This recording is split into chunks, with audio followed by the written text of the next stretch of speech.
Harper and Harper Audio present Fable for the End of the World by Ava Reid, performed by Gail, Shalan, and Emily Lawrence.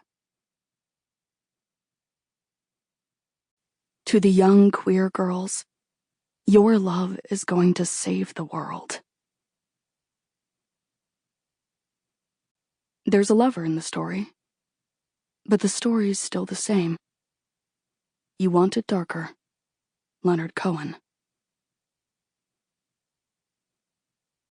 1. Inesa. Florist Decker spreads his daughter's body out on the counter. "Please," he says. Son is still wearing a limp white dress, stained at the hem with what might be rust, but I know better. The drab linen, gray-hued and rough from too many washes, indicates a Caerus online catalog purchase. The seams are straining around her shoulders and elbows. Something from the back pages, cheap and mass-produced. "No," I say firmly. "No way." "Please," Florist says again. "This is all I have left." Strictly speaking, he's wrong. Sure, his wife Nora has been dead since spring, from drinking contaminated water. If he lived in Lower Esopus with those of us who don't have indoor plumbing, she'd have known to boil her water before she drank it. But Florist still has plenty of her left.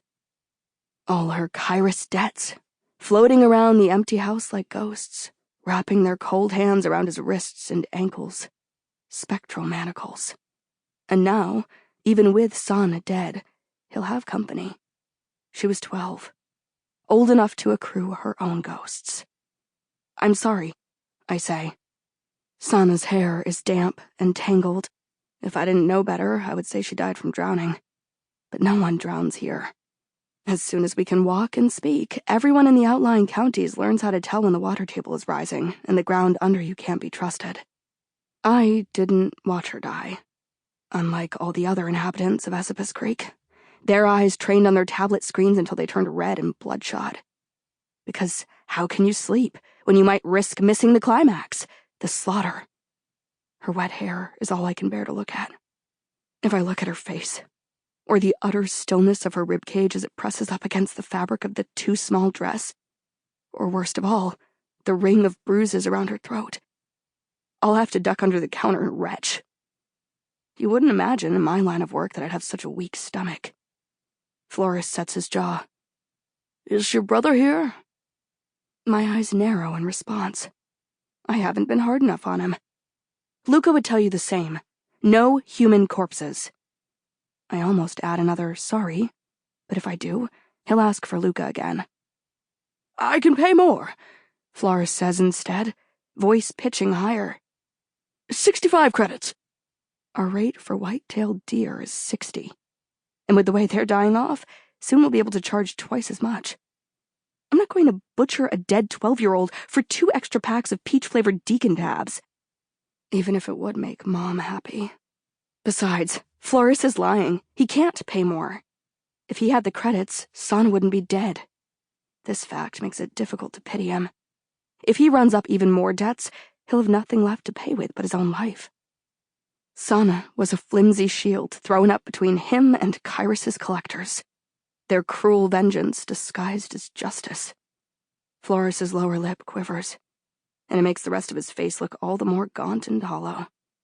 He's from Upper Esopus, which means he eats better than we do, but not by much. Though I know it wasn't food that racked up his debts. It never is. I let my gaze slide down to Son again.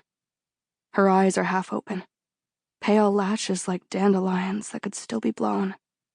That's one little thing I've learned in this job. It's actually hard to get a dead person's eyes to close. Everyone thinks that when you die, you become limp and pliable. When really, it's the opposite. In death, the body seizes up. Rigor mortis. Eventually, of course, it rots away into nothing. But at first, it stays stiff and still, as if trying to preserve itself as it was in the very last moment it was alive. In a way, it makes my work easier. I always think of it like that. Like the corpses are helping me as much as I'm helping them. Sample complete. Ready to continue?